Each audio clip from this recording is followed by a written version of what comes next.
weaknesses. This is one of the most important questions you will get asked in an interview.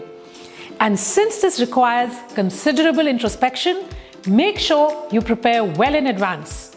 Let us look at why the interviewer is asking this question. They want to know A. How well you know yourself. Self-knowledge is the first step on the journey of self-empowerment. If you fumble here, you will leave her with the impression that you are yet not mature enough or that you're way too casual and not ready for a stable career in a competitive work environment. For remember, true success lies in knowing your weaknesses and playing to your strengths. B. Are you a cultural fit? Through this question, she's going to try and assess your skills, your beliefs, your value systems, and your priorities, and then see if you're a cultural fit for the organization. If you really want this job, it's important you do research on the organization culture and see how it fits your belief and value systems. If unprepared, it might show a glaring mismatch which will not fare too well for the job. C. Are you a lifelong learner? This is a highly valued trait in today's job market. Organizations look to hire people who can continuously learn and grow throughout their career. As you talk through your strengths and weaknesses, it becomes evident whether you are invested in building your own brand. Let us first look at answering the question, what are your strengths? Now, in order to answer this, there are 3 sub-questions you need to answer. The first one being, what skills, competencies am I good at? This is further divided into 2 categories. The first one being your domain and technical skills, and the second one being soft skills. Examples of soft skills are communication, team building, critical thinking, creativity, versatility, flexibility, focused, taking initiative, honesty, dedication, integrity, continuous learning, and self-control. Examples of hard skills: expertise in C++, Java, jQuery, Python, business analyst with specialization in all SAP finance modules, customer service specialist, accounts payable expert for FMCG industry, travel industry expert, HR professional with expertise on employee services. Most people make the mistake of talking about only one category of skills, either hard or soft. Well, the recommended way to answer this question is to have 3 to 4 bullets on each category. Do not depend on your resume to do all the talking for you. Remember, the hiring manager has screened so many resumes and she's not likely to remember everything that you've written in your resume. So make sure that when you talk, you bring about the critical elements. She's likely to remember the spoken word much more than the written word. Domain specialization is the name of the game. Define your technical skills in a very specialized and detailed way. For example, instead of simply saying, I'm an HR professional, you can highlight the specialization that you have attained during your work experience and be categorical and say, I'm an HR professional with specialization in employee services. So the idea here is to share as much relevant information about yourself as possible.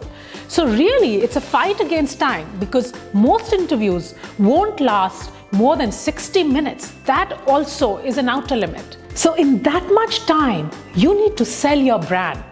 And like all astute marketers, you need to sell it crisply, clearly, concisely, and make sure your brand value is articulated well. When talking about soft skills, do not make generic statements. So for example, saying, I have good communication skills doesn't really convey much.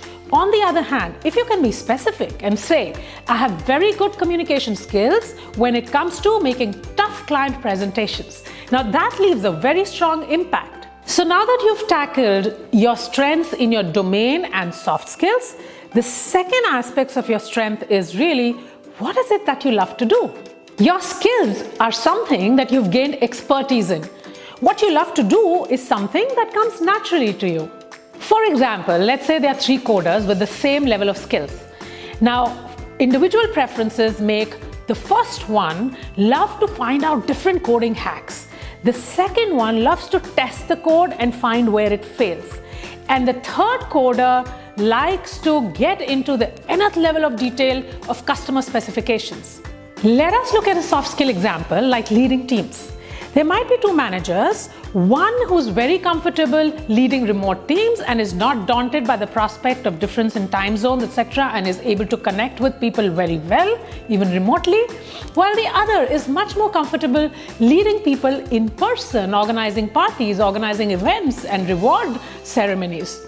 Close your eyes and visualize your happiest moments at work. Those are the moments where you are your natural self, and the skills you display then is what comes naturally to you. The third question is, what are your core values and belief systems in order of priority?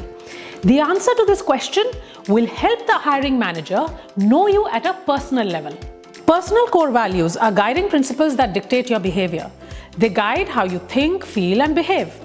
Giving a peek to someone on your values helps establish your individuality. Examples of values are: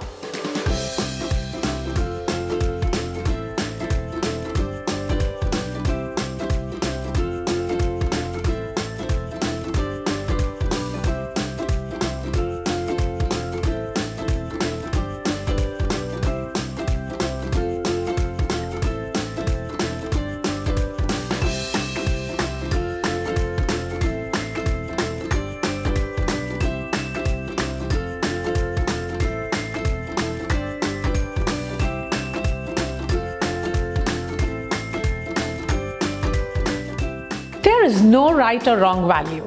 What changes from one to the other is how we prioritize.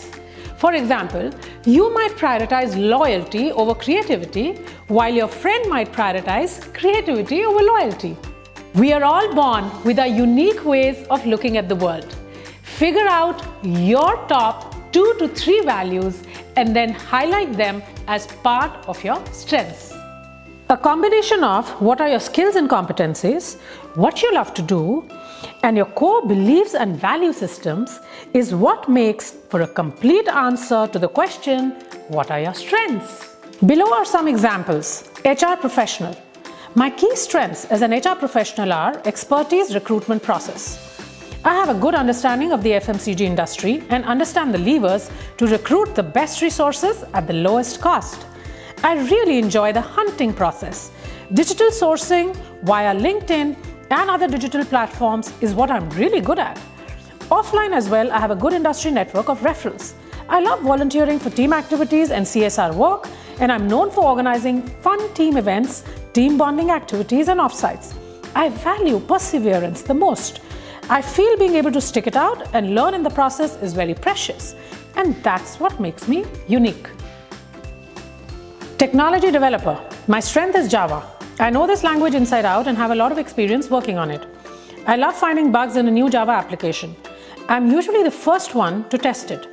I keep trying different hacks and invariably I'm able to find bugs before the actual product release. A lot of my friends from other teams constantly call me to help them out. I like to work in groups and I realize that people love to work with me too. From the very beginning, I have been a team player. My passion is to be innovative. I value it the most. I want to push myself to be as innovative in Java coding as possible. Now we get to answering the question, what are your weaknesses or your development needs? Now the word weaknesses has a very negative connotation. Hence, usually most of us tend to get very defensive about it, almost to the point of being apologetic. Now that's a mistake. While describing your weaknesses, you should always link it to learnings. Now when you do that, it becomes a very positive take in terms of what you learned from your failures or from your development needs. And hence, it ceases to be a weakness and becomes a positive happening in your life. We have categorized weaknesses into 3 types. Number 1, weaknesses you want to work on and convert to your strengths for technical/hard skills. These are also called development opportunities. Let us look at an example. Jane is a customer service executive. She has experience of handling a call center of up to 100-member team. She's aware that it is important for her to develop an expertise in managing an omni-channel customer service platform which integrates calls, chats, and mail. She knows she lacks such experience and will stand out as a weakness as she progresses in her career and is looking for senior roles. She decides to work on it and enrolls on an online digital training course to upskill. At the same time, she talks to her manager and asks him to give her opportunities to partner and work with the chat and the mail handling teams in this function. Jay has had a very successful run as a senior project manager in the technology services space. His deep understanding of financial technology platform is a key strength. He struggles with an in-depth understanding and knowledge on finance. And he takes on bigger projects. It is important that he deep dives into the financial processes and gains mastery. He identified that as a development opportunity and is working on it. The second type of weaknesses. Weaknesses you want to work on and convert to your strengths in soft skills. Similarly, you could identify the development opportunities you have on soft skills. Let's take the example of Jane again. Jane is very good at handling large teams and has excellent communication skills. She's a people person and finds it very hard to say no. As her role is expanding, she's realizing it's a hindrance as the more she keeps saying yes to everything, she's taking a lot of extra workload and is being unable to manage. While saying no does not come naturally to her, this is a skill she clearly sees as a development opportunity and wants to work on it. Going to Jay, a senior successful project manager. He's a hard taskmaster and challenges his team to the hilt, which is what makes him and his team very successful. The downside of that is also that as his team is expanding, the diversity is growing. He's getting resources with all different types of background and learning styles. He's realizing that he tends to lose patience with people who can't run as fast as him. He needs to learn to exercise self-control. While his natural style is to be very demanding of himself and his team, he recognizes that he needs to learn to flex his style if he wants to grow and adapt as a leader to different working styles. So the combination to the answers of both the questions is what makes a wholesome answer to describe your development opportunities or your weaknesses. So we are going to take an example of an HR professional. While I've gained expertise in the recruitment process, I do feel I need to learn and understand compensation design and planning. That would give me a very holistic view of hiring. Have led local in-office teams and have limited exposure to working with virtual teams. Given the opportunity, I would love to work on my virtual team meeting skills. As a manager, I tend to avoid conflict.